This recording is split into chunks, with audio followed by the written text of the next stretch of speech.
تعلیمات قرآن۔ اللہ فرماتا ہے کہ یہ کتاب مبین کی آیات ہیں، یہ ہدایت ہے۔ یہ آیات ہیں قرآن کتاب مبین کی، ہدایت اور بشارت ہے ان مومنین کے لیے جو نماز قائم کرتے اور زکوٰۃ دیتے ہیں اور آخرت پر یقین رکھتے ہیں۔ ہم نے اسے قرآن عربی بنا کر نازل کیا ہے اور اس میں طرح طرح سے تنبیہات بھی کی ہیں تاکہ لوگ تقویٰ حاصل کریں۔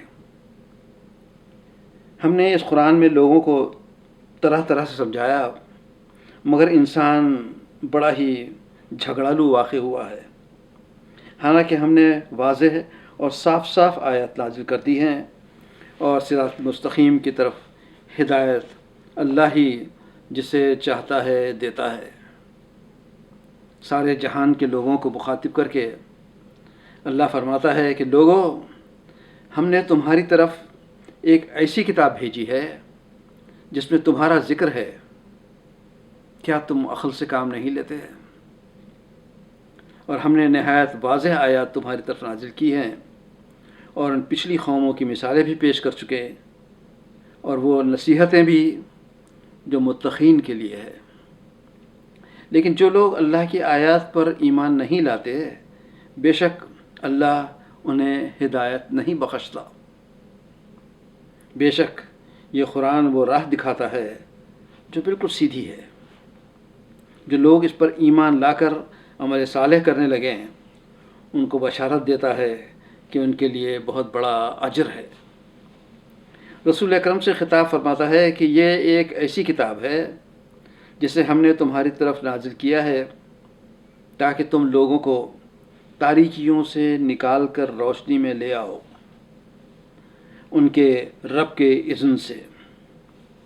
اور اس کتاب کا حال یہ ہے کہ اللہ نے بہترین کلام اتارا ہے، ایک ایسی کتاب جس کے تمام اجزاء مشابہ ہیں اور جس میں مضامین بار بار دہرائے گئے ہیں۔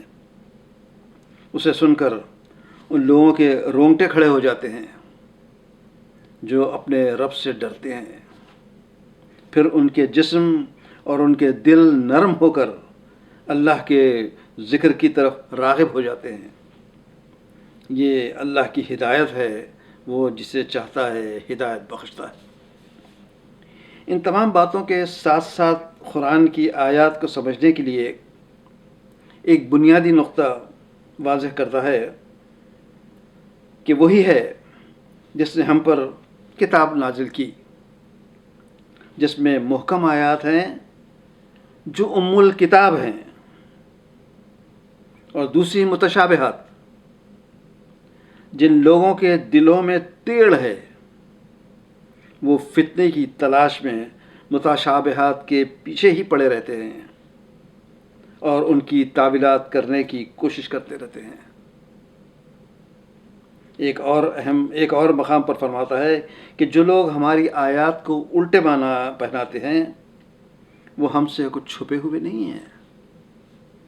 قرآنی آیات کی تعویلات کرنے اور ان کے الٹے معنی پہنانے سے خبردار کرتے ہوئے اللہ فرماتا ہے کہ ہم نے اس قرآن میں لوگوں کو طرح طرح کی مثالیں دی ہے کہ یہ ہوش میں آئیں، اور اسے ہم نے تمہاری زبان میں آسان بنا دیا ہے تاکہ یہ لوگ نصیحت حاصل کریں۔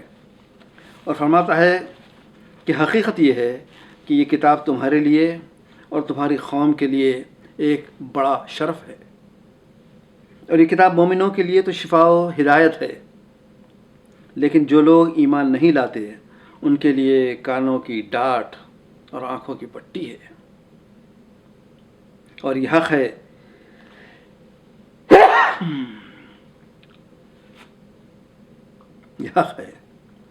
لیکن اکثر لوگ ایمان نہیں لاتے، اور رسول کو ہدایت دی جاتی ہے کہ اس کتاب سے تمسک رکھو جو تم پر وحی کی گئی ہے، یقیناً تم صراط مستقیم پر ہو۔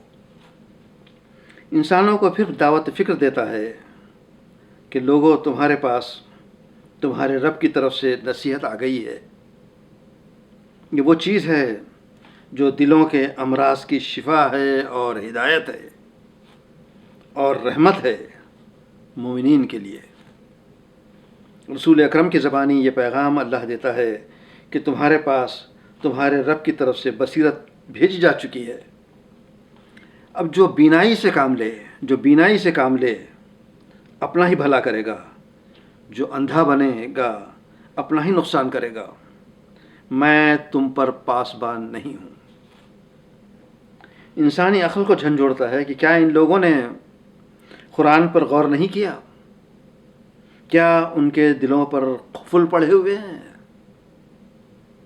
حالانکہ ہم نے اسے نازل کیا ہے قرآن بنا کر عربی زبان میں، تاکہ تم اسے سمجھ سکو۔ جن لوگوں کو ہم نے کتاب دی ہے وہ اس کتاب کو ایسا پہچانتے ہیں جیسے اپنے بیٹوں کو پہچانتے ہیں۔ کیا یہ لوگ قرآن پر غور نہیں کرتے کہ اگر یہ اللہ کے سوا کسی اور کی طرف سے ہوتا تو اس میں بہت کچھ اختلاف بیانی پائی جاتی، اور ہم نے اس قرآن میں لوگوں کو طرح طرح سے سمجھایا ہے کہ ہوش میں آئیں، مگر وہ حق سے اور زیادہ دور ہی بھاگتے چلے گئے۔ پھر کہتا ہے کہ اے صاحب عقل لوگو، جو ایمان لائے ہو اللہ سے ڈرو۔ اللہ نے تمہاری طرف ایک نصیحت نازل کر دی ہے، ایک ایسا قرآن جو تم کو اللہ کی صاف صاف ہدایت دینے والی آیات سناتا ہے، تاکہ ایمان لانے والوں اور نیک عمل کرنے والوں کو تاریکیوں سے نکال کر روشنی میں لے آئے۔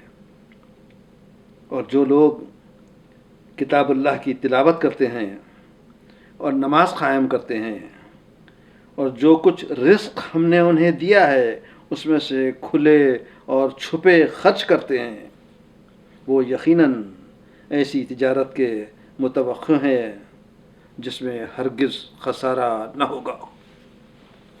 چونکہ قرآن ایک ہدایت کی کتاب ہے ہر انسان کے لیے، خواہ وہ ایک بڑا عالم ہو یا ایک معمولی آدمی، اس لیے اللہ فرماتا ہے کہ ہم نے اس قرآن کو نصیحت کے لیے آسان بنا دیا ہے۔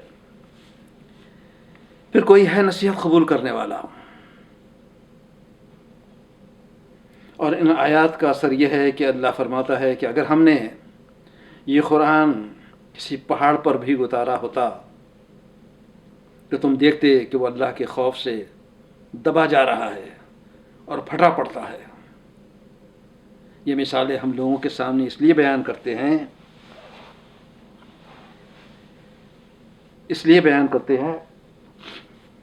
کہ وہ غور کریں،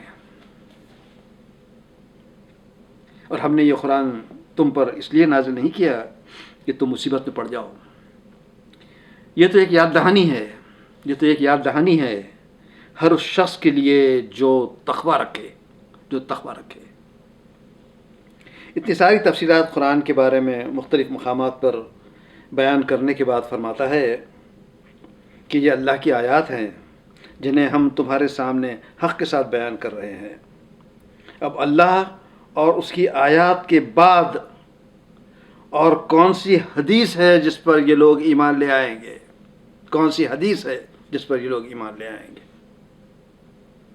ایک مقام پر رسول اکرم سے خطاب ہوتا ہے کہ ہم نے اپنے حکم سے ایک روح تمہاری طرف وحی کی ہے، تمہیں کچھ پتہ نہ تھا کہ کتاب کیا ہوتی ہے اور ایمان کیا ہوتا ہے، تم صرف اس وحی کی اتباع کیے جاؤ جو تمہارے رب کی طرف سے نازل ہوئی ہے۔ اللہ نے تم پر کتاب اور حکمت نازل کی ہے اور تم کو وہ کچھ بتایا ہے جو تمہیں معلوم نہ تھا، اس کا فضل تم پر بہت ہے۔ اور ہم نے یہ کتاب حق کے ساتھ تمہاری طرف نازل کی ہے تاکہ جو راہ راست اللہ نے تمہیں دکھائی ہے اس کے مطابق لوگوں کے درمیان فیصلہ کرو۔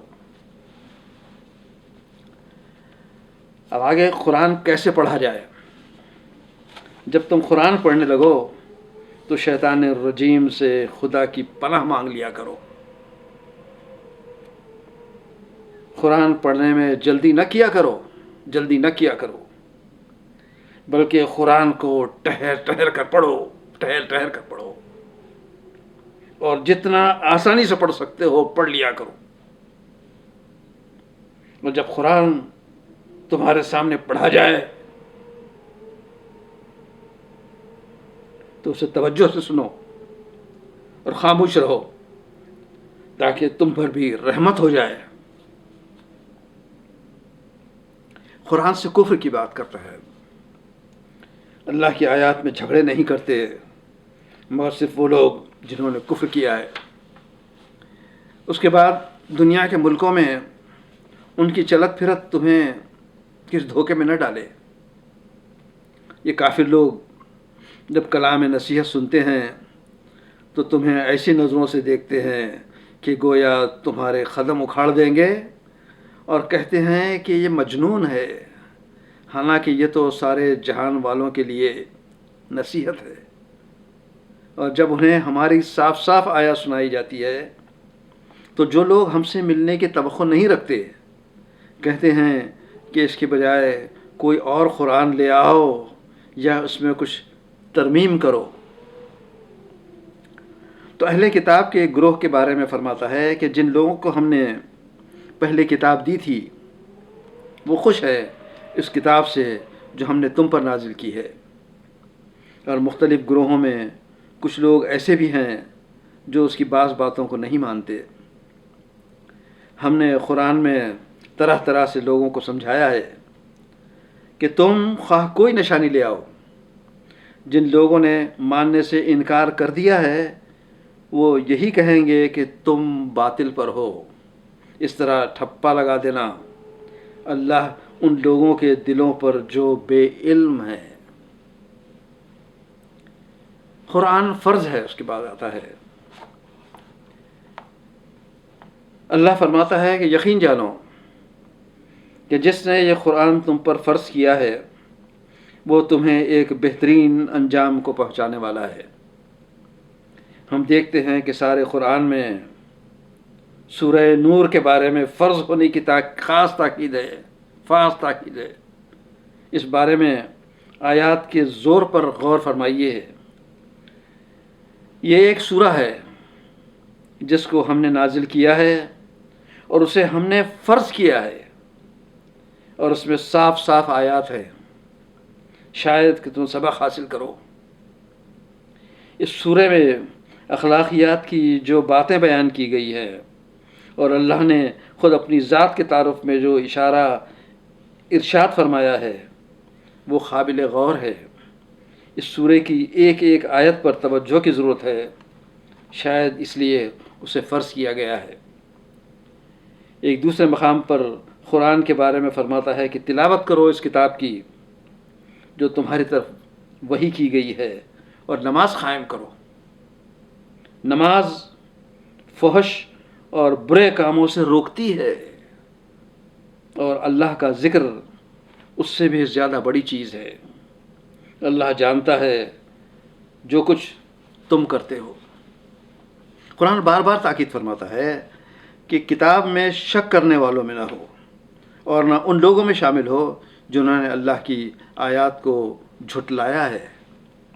قرآن میں بیان کیے گئے واقعات کے سلسلے میں اللہ فرماتا ہے کہ اگلے وقتوں کے ان قصوں میں عقل و ہوش رکھنے والوں کے لیے عبرت ہے۔ یہ جو کچھ بیان کیا جا رہا ہے بناوٹی باتیں نہیں ہیں، بلکہ جو کتابیں اس سے پہلے آئی ہیں انہی کی تصدیق ہے، اور ہر چیز کی تفصیل، اور مومنوں کی قوم کے لیے ہدایت اور رحمت ہے۔ رسول اکرم کی زبانی اللہ کہلواتا ہے کہ مجھے حکم دیا گیا ہے کہ میں مسلم بن کر رہوں اور یہ قرآن سناؤں۔ اب جو ہدایت اختیار کرے گا وہ اپنے ہی بھلے کے لیے ہدایت لے گا، اور جو گمراہ ہو تو ان سے کہہ دو کہ میں تو بس ایک خبردار کر دینے والا آدمی ہوں، خبردار کر دینے والا آدمی ہوں۔ گزشتہ 1400 سال سے زیادہ مدت ہو چکی ہے اور اس عظیم کتاب نے اپنی حقانیت کو قائم رکھا ہے۔ کیوں نہ ہو، جب کہ صرف اسی الہی کتاب کے بارے میں اللہ فرماتا ہے کہ بے شک ہم ہی نے اس ذکر کو نازل کیا اور ہم ہی اس کی حفاظت کرنے والے ہیں، حفاظت کرنے والے ہیں۔